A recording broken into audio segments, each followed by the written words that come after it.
Friday, September the 24th, the Ratchada land case has come back to news page again this morning when the civil court ruled that Kun Ying Puchaman, ex-wife of Thaksin Chinawat, can now get her money back.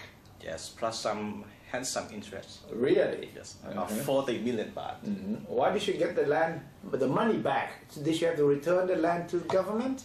Yes, we see it as a win-win situation for both the government and Kun Ying Puchaman. How? Because the government will get that big piece of land which should be worth a lot more money in today's market. Yep. And Kun Puchaman also have her money returned to her, plus some 40 million baht interest. But she could also claim lost opportunity. If she had kept the land, the price would have jumped yes, 20, 30, 50% already. That's part of the controversy of the whole thing. Yeah. Yes, but because you know this has to do with the ruling in 2008 that the Supreme Court ruled Thaksin guilty of backing the purchase of the land. Yes. But while at the same time acquitting Kun Ying Puchaman.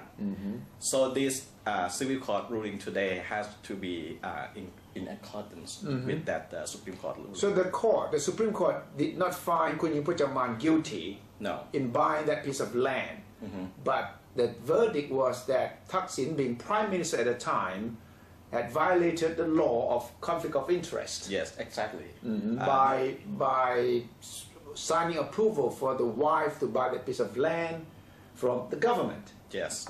So basically, the Supreme Court in 2008 was saying that the purchase itself is not a crime, but Kun Thaksin's involvement in that purchase was a crime. It was quite controversial then because some people thought that Kun Ying Puchaman was an accomplice in this issue. Yes, there was accusation that she was somehow there was a conspiracy to get her to be able to buy the land in a relatively cheap price.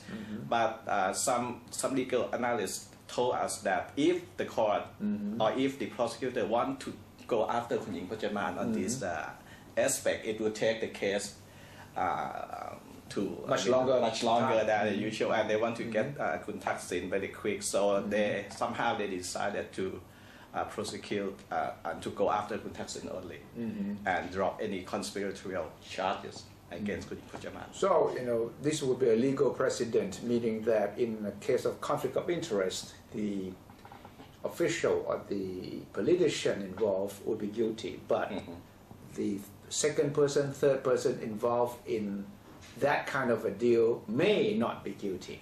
Right. So what is the story today?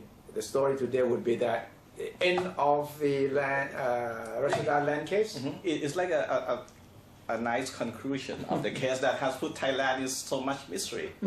It's the one case that made Kun Thaksin and Kun Puchaman flee Thailand in 2008, and Thaksin has never come back ever since. And you know what happened after that. So this is the one case that put so much pain to all of us, and it has come to quite partial conclusion. The other conclusion, we're waiting Kun Thaksin to come back and serve the sentence, 2-year imprisonment. So this is another episode of the long saga of the Thaksin case, and we can't say it's a happy ending. At least there's an ending to part of the episode anyway.